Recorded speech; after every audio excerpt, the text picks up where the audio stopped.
What's going on, guys?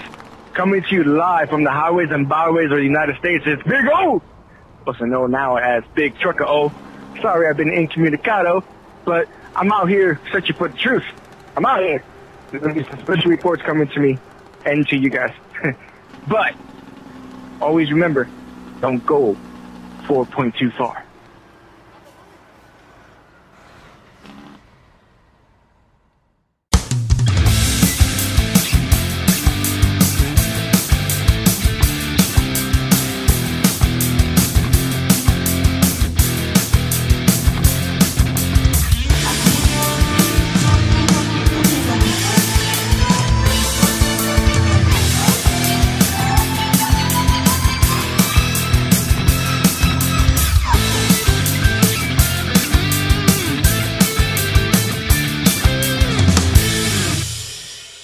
Welcome to UFO Buster Radio. I am Manny Moonraker, and this is episode 30 of the UFO Report.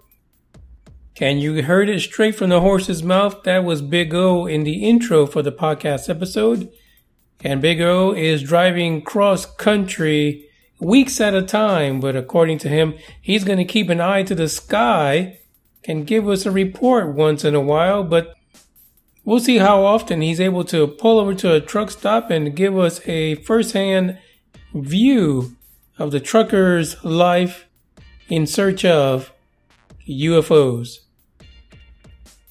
So, as you heard in the last episode this past Sunday, in the conversation with Jeff Aldrich, one of the things that we decided to do was to put together a Facebook group to kind of start that conversation with individuals who have an interest in ufology but are kind of tired of the same old nonsense and are willing to contribute to finding real answers and eventually coming up with a plan to get rid of all the fake news factions and really focus on what's going to get us to the core of what we want to hear, and that is the truth. In the description, you'll find a link to the Facebook group. It is called UBR Truth Seekers. Now we're not just looking for you, the faithful listener, to join. We're looking for you to be able to get out there and bring others into the fold that may not be listeners of the podcast, but that you know for sure have an interest in the topic, maybe have an experience, have a story to tell, someone that can add to what we already know, someone that can add to the legacy incident craziness and give us first-hand accounts of something that's happening today, something that's more relevant to what the blue-collar person is experiencing every day of their lives. And not the individual person, but I'm talking about as a whole. The blue-collar family is out there experiencing UFOs that are not readily explainable, but are being ignored by the powers that be because they really don't want to get into trying to give answers to the regular guy, you and I. So check out the group. Now, to get into the group, there's 3 questions you have to answer, and they're kind of funny. Because listen, if you've been listening to the podcast, you already know what I feel about ufology. You can't take yourself too seriously. Yes, it is a mystery. Yes, if you're listening and if you've been searching and mining the internet for answers, there's a part of you that thinks that there is a serious conversation here to be had.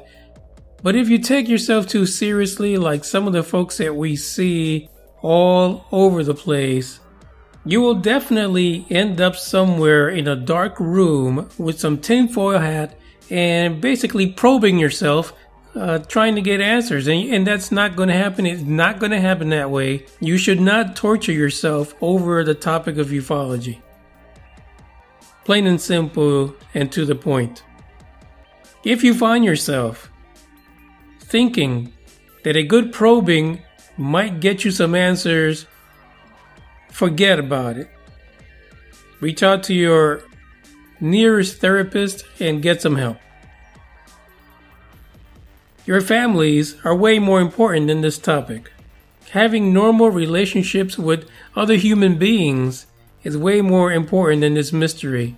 I'm not saying forget about it, but I'm saying is it should not affect you to the point that people think you're weird or that you're a strange one. No, sir.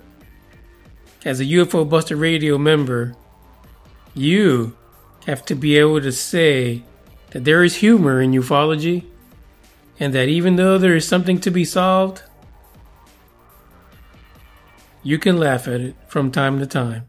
Hey everybody, this is Dave from the Dave in the Morning Show, and I want to let you know that I tune in every week to listen to a great podcast right here on UFO Buster Radio. That's right, I go to the website ufobusterradio.com and also tune in to all kinds of different platforms. Oh yeah, these guys are going out of this world.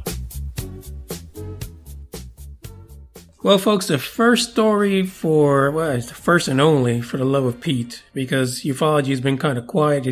Like I said, there's got to be a pattern to this because aliens are not consistent in how they attack the subject matter. So maybe that's one of the things we need to take on our Facebook group. So the only article for today comes out of Ohio, and it is on the patch.com, which is an Ohio newspaper. The title on the article is 67 UFO sightings in Ohio in 2017. This year alone, the state of Ohio has had 67 reported sightings. Now, grant you, this is reported, so there's probably 4 or 5 times as more people that are not reporting this, and they might not even know where to report these incidents or these sightings. The very first one is a Columbus man reported being abducted and zapped into unconsciousness. And in another case, other people saw strange objects dancing through the night sky.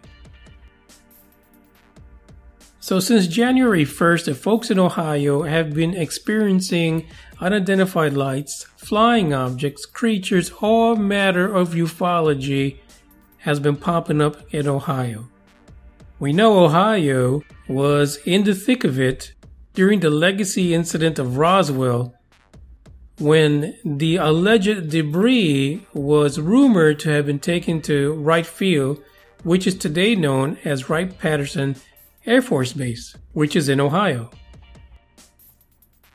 Now, the article makes it clear that the individuals that are seeing these anomalies in the sky are not just sitting in a little village, in the midst of a cornfield.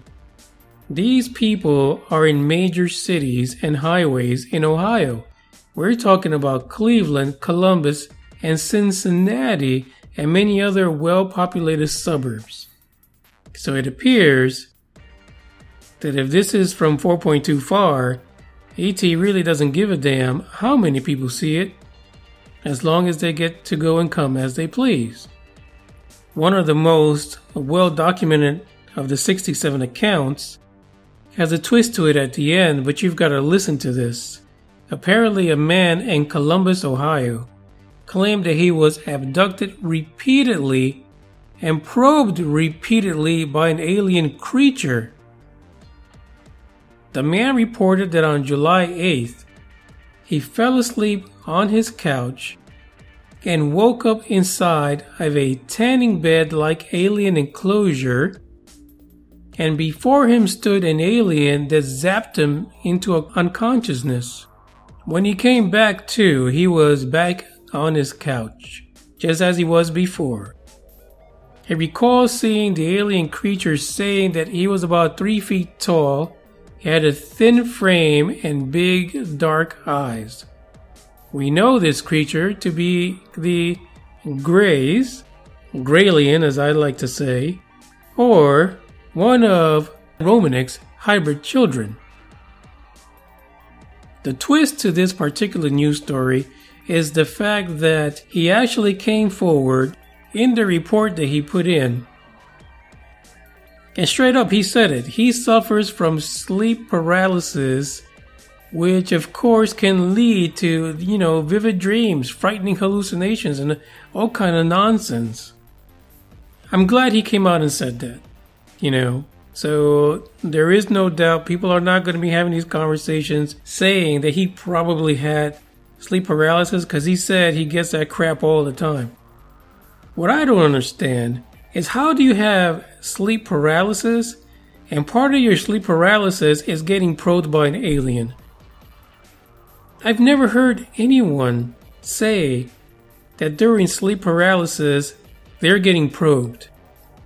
And for those of you who are not clear about what probing is, I'm sure if you do a Google search, alien probe, you'll find it. We've alluded to this many times on this podcast.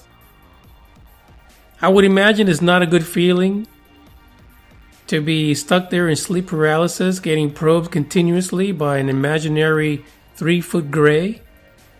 But this could be a fantasy thing, I don't know.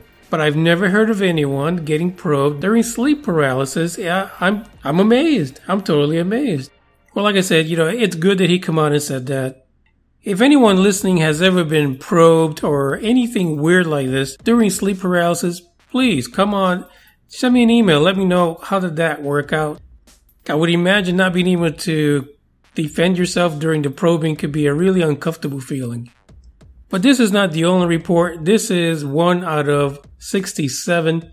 There were many other reports in the first 7 months of the year in Ohio. Ohio is a happening place if you're a gray and you want to probe people while they're on their couches. Another report was from Chardon. A 64-year-old librarian and her husband saw 3 lights over Chardon on January 28th.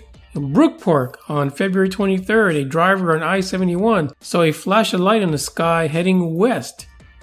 According to him, it only lasted seconds, but when he tried to look to see where this object went, he could not see it anymore. In Streetsboro, a Streetsboro resident saw an oval-shaped flying object pass overhead on June 19th. The object was described as silver and had a dark bottom, which probably denotes that it was reflecting whatever was under it. And there are 62 more reports. In the article, I've got the link in the description if you check it out, regarding the madness in Ohio. I want to point to you that it has a link to where you can see all 67 reports. The reports are coming from the website that I've been saying anyone that wants to look at patterns regarding UFO sightings should be visiting on a regular, especially if you want to look at what's happening in your neck of the woods, in your town. It is New Fork.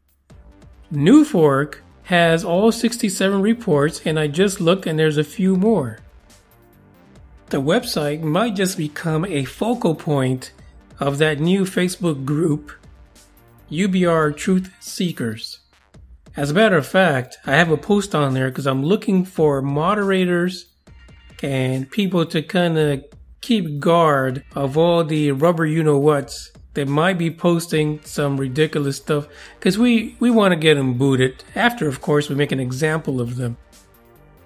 So I've also had some great conversation with folks that listen to the podcast through social media, and I invite everyone to reach out to me once in a while. Let me know you're out there. On Twitter, it is at UFO Buster Radio. On the Facebook pages, UFO Buster Radio and Manny Moonraker. We now have the group that you can join at your leisure, and that is the UBR Truth Seekers. And lastly, we also have Instagram at Manny Moonraker. In case you want to send me a picture, just make sure it's not the naughty type. And I do have one more announcement. This Sunday there will not be an episode of UFO Buster Radio because I will be on the road myself. I'm going to visit family to check out UFC 214 on Saturday. Usually the UFC pay-per-views entails a lot of cigars and brown liquor, so the Moonraker will not be in any shape to conduct a podcast. But we'll be back, of course, this coming Friday for UFO Report number 31, and then we'll be back again next Monday for UFO Report number 32. In the interim, Don't forget to follow me on that social media because I will be very active talking about the main card of UFC 214. And if you're a fan of UFC, hit me up. Maybe we'll chat back and forth during the fights. This is Manny Moonraker. I appreciate every single one of you. Don't forget to like, share, follow, subscribe, comment, do everything you can to keep hope alive. Adios.